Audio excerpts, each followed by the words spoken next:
दोस्तों, स्वागत करता हूँ सभी का एक नई वीडियो के अंदर। एंड इस वीडियो में हम लोग देखने वाले हैं कि किस तरह से आप शादी जैसे एकदम चटपटे छोले जो है वो घर पे बना सकते हैं। तो मैंने 300 ग्राम छोलों को यहाँ पे रात भर भिगोया था एंड मैंने उसको नमक और हल्दी के पानी में उबाल के रख लिया है। इस चीज़ को तो हम लोग रख देंगे साइड में एंड मेन बात कर लेंगे कि हम लोग को किस किस चीज़ की ज़रूरत पड़ेगी। तो मिक्सी का जो जार है वो हम लोग यहाँ ले लेंगे और मैंने 1 इंच जो अदरक है उसको यहाँ पे काट लिया है, उसको हम लोग मिक्सी में डाल देंगे। प्याज जो है मैंने यहाँ पे 3 मीडियम साइज़ के प्याज लिए हैं, उनको रफली चॉप करके हम लोग मिक्सी में डाल देंगे। प्याज के जस्ट बाद में जो है हम लोग इसी चीज़ के अंदर थोड़ी बहुत यहाँ पे 5 से 7 यहाँ लहसुन की कलियों भी डाल देंगे मिक्सी के अंदर डायरेक्टली। और इसी के बाद हम लोग यहाँ पे 4 हरी मिर्चों को फोड़ के इसके अंदर डायरेक्टली ही डाल देंगे। अगर आपको तीखा खाने की ज़्यादा खुजली है तो आप लोग ज़्यादा हरी मिर्च भी डाल सकते हो। ये जो पेस्ट है गाइस, इस चीज़ को आपको बिना पानी के जो है पीस लेना है।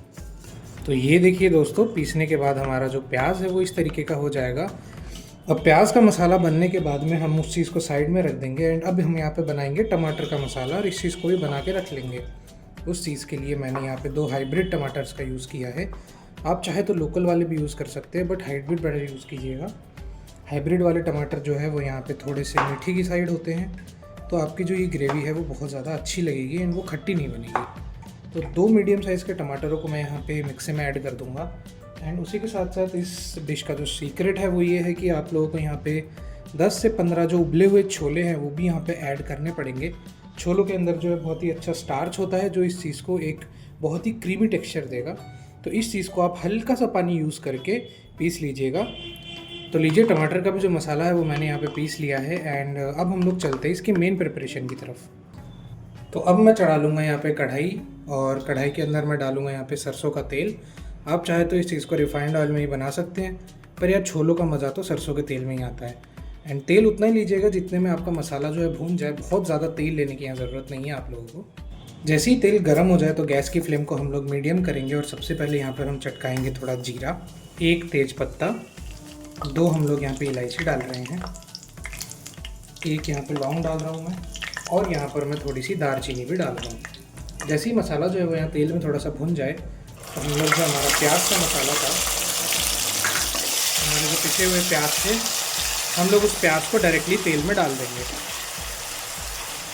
अब हमारे जो प्याज और अदरक लहसुन है उसको हमें बहुत अच्छी तरह से यहाँ पे भुनना पड़ेगा, क्योंकि अगर प्याज और अदरक लहसुन कच्चे रह गए तो वो ग्रेवी में बहुत ही कच्चा कच्चा सा फ्लेवर लेके आएंगे। गैस का फ्लेम मीडियम रखेंगे और इसको आराम से भुनेंगे। तो लीजिए, प्याज जो है वो काफ़ी अच्छी तरीके से यहाँ भुन चुका है एंड इसको मैंने कम से कम 10 मिनट तक भुना। तो देखिए इसका कितना सुंदर कलर निकाल के आया है। अब इस स्टेज पे हमने जो हमारा टमाटर का जो प्यूरी बना के रखा हुआ था उस प्यूरी को हम लोग यहाँ पे ऐड कर देंगे। अब यहाँ नमक के साथ कुछ बेसिक मसाले जाएंगे। तो मैं आधी टीस्पून हल्दी, 1 टेबलस्पून मैं यहाँ पे कश्मीरी लाल मिर्च यूज़ कर रहा हूँ। कश्मीरी के साथ साथ 1 टेबलस्पून मैं यहाँ पे धनिया पाउडर भी यूज़ कर रहा हूँ। 1 टीस्पून मैं यहाँ पे जीरा पाउडर यूज़ कर रहा हूँ। टेस्ट के अकॉर्डिंग मैं यहाँ नमक ऐड कर रहा हूँ। याद रखिएगा, नमक हमने छोलों में भी ऐड किया है, तो नमक थोड़ा हिसाब से डालिएगा।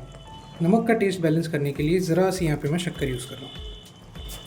अब सभी चीज़ें डालने के बाद में इस चीज़ को हमें बहुत अच्छी तरीके से चलाना होगा एंड दोबारा से टमाटर के साथ में सभी मसालों को भुनना होगा।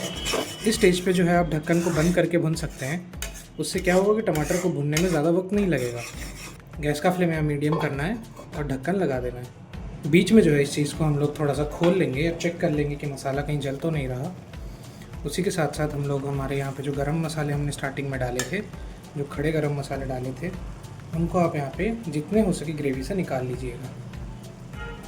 इसके बाद इस स्टेज पे हम लोग हल्का सा मटन मसाला ऐड कर रहे हैं। अगर आपके पास मटन मसाला नहीं है तो आप नॉर्मल गरम मसाला भी डाल सकते हैं।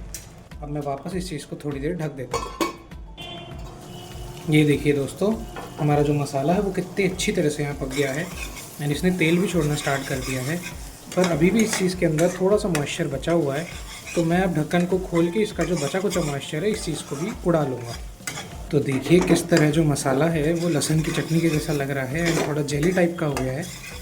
आपको भी मसाले को इस स्टेज तक पकाना बहुत ज़रूरी है, क्योंकि इसके बाद हम लोग जो है यहाँ पे छोले ऐड करने वाले हैं। छोले गिरने के बाद मसाला जो है और ज़्यादा नहीं पकेगा, तो जितना पकाना है आप इसी स्टेज तक पका लीजिए एंड जितना ज़्यादा पकाएंगे टेस्ट उतना ही बेहतर आएगा।